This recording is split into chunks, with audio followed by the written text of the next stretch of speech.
Hello friends, knowledge hub में आपका एक बार फिर से स्वागत है। मैं हूं राजेंद्र मालवी। आज हम जो टॉपिक स्टार्ट करने वाले हैं वो है राज्य व्यवस्था में संविधान का परिचय और वर्णन। आज के इस वीडियो में हम देखेंगे कि भारतीय संविधान किस प्रकार से बना है, किन किन भाग से मिलकर बना है, किस प्रकार के आर्टिकल से मिलकर बना है। तो इसको हम वन बाय वन देखने वाले, मतलब आज के वीडियो में आप ओवरऑल एक व्यू समझ सकते हो संविधान का, कि संविधान क्या है ना, और किस प्रकार से बना हुआ है। ठीक है, तो आइए स्टार्ट करते हैं आज की क्लास। हम देखें राज्य व्यवस्था। हम एक टॉपिक की बात कर रहे हैं, राज्य व्यवस्था, पॉलिटी है क्या, राज्य व्यवस्था है क्या। जब भारत का संविधान बन जाता है तो नेक्स्ट रिस्पॉन्सिबिलिटी होती है उस संविधान को इम्प्लीमेंट करना, उस संविधान को किसी भी देश में लागू करना।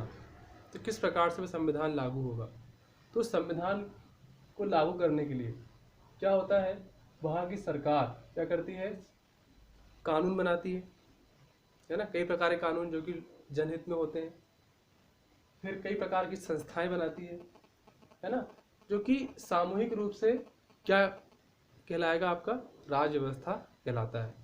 और जो कानून है और जो व्यवस्थाएं हैं वो क्या है, सब संविधान के दायरे में ही है। मतलब जो संविधान में लिखा गया है उसी को फॉलो करके नई नई योजनाएं बनती हैं, नए नए कानून बनते हैं, नए नए क्या होते हैं, सरकार उसको इम्प्लीमेंट करती है। इन सभी को मिले जुले रूप में हम बोलते हैं क्या, राज व्यवस्था।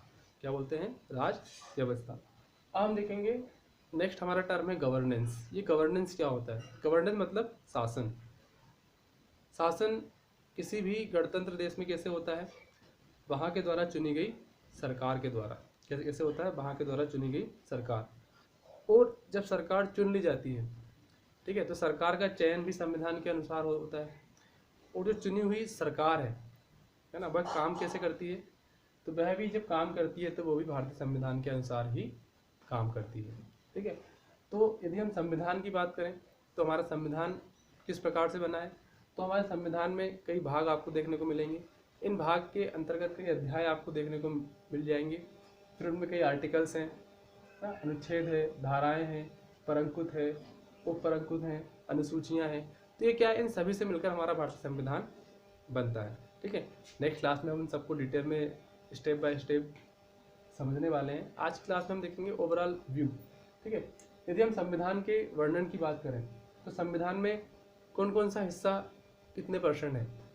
यदि हम फिलॉसफी या दर्शन की बात करें तो 1/3 हिस्सा क्या है, फिलॉसफी वाला पोर्शन आपको संविधान में मिल जाएगा, जिसमें मुख्य रूप से प्रस्तावना का हिस्सा है। ठीक है, मौलिक अधिकार है, राज्य के नीति निर्देशक तत्व हैं या मौलिक कर्तव्य हो, ये सब सभी क्या है, दर्शन या फिलॉसफी का हिस्सा है। ठीक है ना। अब हम सरकार का गठन वाला जो हिस्सा है संविधान, वो कितना है, 50% है। कितना है, 50, मतलब बहुत बड़ा हिस्सा क्या है, सरकार के गठन के तहत संविधान में आपको देखने को मिल जाएगा। अब बात आती है सरकार क्या होती है, सरकार कहते किसे हैं, है ना। तो सरकार वह होती है जो शासन चलाती है। शासन चलाती कैसे है, तो शासन वो संविधान के अनुसार शासन चलाती है, उसे हम क्या बोलते हैं, सरकार। अब सरकार में हम देखें तो हम समझेंगे 3 चीज़ों को, एक विधायिका, दूसरा कार्यपालिका, तीसरा न्यायपालिका। अब ये विधायिका होती क्या है, विधायिका जो बना है वो विधान से बना है। विधान मतलब कानून। ठीक है, विधायिका मतलब जो कानून बनाती हो, विधान बनाती हो, उसे हम क्या बोलेंगे, विधायिका। अब कानून बनाने का काम किसके पास है, तो कानून बनाने का जो कार्य है वो केंद्र को भी है और राज्य को भी है। मतलब दोनों ही कानून बना सकती हैं, दोनों के ही अपने अपने क्या है, नियम है, जो कि अनुसूची में दिया गया है। राज्य सूची भी है, केंद्र सूची भी है हमारे पास। राज्य सूची पर क्या होगा, राज्य सरकार कानून पास करती है, और केंद्र सूची पर केंद्र सरकार, और समवर्ती सूची पर केंद्र सरकार। ठीक है ना। तो इस प्रकार से सूचियां हैं, उनके अनुसार केंद्र और राज्य दोनों ही क्या करते हैं, विधायिका के द्वारा कानून बनाते हैं। अब इनके नाम भी अलग अलग आपको देखने को मिल जाएंगे। जैसे भारत में केंद्र की जो विधायिका है उसको हम बोलते हैं क्या, लोकसभा और राज्यसभा। क्या बोलते हैं, लोकसभा और राज्यसभा। तो लोकसभा और राज्यसभा के माध्यम से क्या होता है, भारत में कानून बनते हैं। ठीक है, जिसे हम लोकसभा को हम लोअर हाउस भी बोलते हैं और राज्यसभा को अपर हाउस। ठीक है, ठीक वैसे ही राज्य में भी क्या होता है, प्रांत की विधायिका होती है, जिसे हम क्या बोलते हैं, राज्य का विधानमंडल या विधानसभा बोलते हैं। क्या बोलते हैं, विधानसभा। और एक होती है विधान परिषद। विधानसभा लोअर हाउस होता है और विधान परिषद अपर हाउस होता है। लेकिन राज्यों में विधान परिषद का जो मामला है वो सभी राज्यों में नहीं है ना। आपको सभी राज्यों में विधान परिषद देखने को नहीं मिलते हैं। ठीक है, लेकिन हम देख रहे हैं विधायिका। तो विधायिका का मतलब क्या है, कानून बनाना, चाहे राज्य हो या चाहे फिर केंद्र हो, है ना। फिर हम बात करते हैं विधायिका के बाद कार्यपालिका। अब जो कानून तो क्या है, विधायिका ने बना लिए हैं, लेकिन उन कानून को इम्प्लीमेंट भी करना पड़ेगा। तो वो इम्प्लीमेंटेशन कहाँ से होगा, कार्यपालिका के थ्रू होगा। कहाँ से होगा, कार्यपालिका। अब इस कार्यपालिका में कौन कौन से लोग आते हैं, तो कार्यपालिका भी क्या है, राज्य की अलग कार्यपालिका है, केंद्र की अलग कार्यपालिका है। ठीक है ना। तो राज्य की कार्यपालिका में आते हैं राष्ट्रपति। ठीक है, केंद्र की राज्यपालिका में क्या क्या आते हैं, राष्ट्रपति, प्रधानमंत्री, मंत्रिपरिषद और उपराष्ट्रपति। ये क्या है, केंद्र की कार्यपालिका के हिस्से हैं। यदि हम राज्य की कार्यपालिका के हिस्से देखें तो इसमें राज्यपाल, मुख्यमंत्री और मंत्रिपरिषद, ये क्या है, राज्य की कार्यपालिका के हिस्से हैं। ठीक है, अब हम कार्यपालिका को भी दो हिस्सों में डिवाइड कर सकते हैं। एक है राजनीतिक कार्यपालिका और एक है प्रशासनिक कार्यपालिका। राजनीतिक कार्यपालिका मतलब जो सरकार, चुनी हुई सरकार है, क्या करती है, शासन चलाती है। लेकिन चुनी हुई सरकार क्या है, वो 5 साल के लिए है, या फिर उसके पास बहुमत उसने खो दिया है, तो वो 5 साल से पहले भी भंग हो सकती है। तो कहने का मतलब क्या है कि राजनीतिक कार्यपालिका, पॉलिटिकल कार्यपालिका कैसी है, अस्थायी है, स्थायी नहीं है। जैसे उसका कार्यकाल पूर्ण होगा फिर से नई सरकार आएगी, फिर से न्यू कार्यपालिका बन जाएगी। ठीक है, तो राजनीतिक कार्यपालिका अस्थायी है और मंत्रिपरिषद के माध्यम से चलती है, कैबिनेट के माध्यम से चलती है। जबकि एक और हिस्सा क्या है इसका, प्रशासनिक कार्यपालिका। प्रशासनिक कार्यपालिका मतलब जो प्रशासन के माध्यम से काम होता है। जैसे हम देखते हैं सचिव होते हैं, राज्यों के सचिव होते हैं, केंद्रों में भी होते हैं। फिर हमारे पास कलेक्टर, तहसीलदार, ये सब क्या है, ये प्रशासनिक कार्यपालिका का हिस्सा है। ठीक है ना, ये स्थायी होते हैं और इनमें नौकरशाही आती है ना, ब्यूरोक्रेसी जिसे हम बोलते हैं। ठीक है, तो ये सभी क्या है, प्रशासनिक कार्यपालिका का हिस्सा है। जब हम देखें न्यायपालिका, अभी हमने विधायिका देखा, कार्यपालिका देखा, अब देखते हैं न्यायपालिका। अब ये न्यायपालिका क्या है, तो न्यायपालिका भी हमारे संविधान का हिस्सा है। और यहाँ पर क्या है, कार्यपालिका और न्यायपालिका एक दूसरे पर डिपेंड नहीं है। कैसे हैं, स्वतंत्र हैं। भारत की कार्यपालिका और न्यायपालिका दोनों ही स्वतंत्र हैं। ना तो न्यायपालिका कार्यपालिका में हस्तक्षेप करती है, ठीक है, और ना ही कार्यपालिका न्यायपालिका में। लेकिन यदि कार्यपालिका या विधायिका कोई ऐसा कानून बना देती है जो संविधान के अनुसार नहीं है, तब न्यायपालिका फिर हस्तक्षेप करती है। ठीक है, वैसे तो आइडियल कंडीशन में दोनों क्या है, सभी स्वतंत्र हैं। फिर हम बात करें संविधान में विविध पोर्शन भी हैं, जैसे नागरिकता, पंचायत, नगरपालिका, इन सब के बारे में भी प्रावधान है। ये 15 से 20% हिस्सा संविधान का कैसा है, विविध, मतलब इन तीनों चीज़ों का हिस्सा है, सिटीजनशिप, पंचायत या नगरपालिका। मतलब नागरिकता संबंधी कानून, प्रावधान, अनुच्छेद, पंचायत संबंधी, नगरपालिका संबंधी प्रावधान भी क्या है, आपको भारतीय संविधान में देखने को मिलते हैं। फिर यदि हम भारत के संविधान में जब कोई बिल पास होता है या कोई कानून बनता है ना, तो वो क्या होता है, कैसे पास होता है, तो वो संविधान में बहुमत के आधार पर होता है, बहुमत के आधार पर।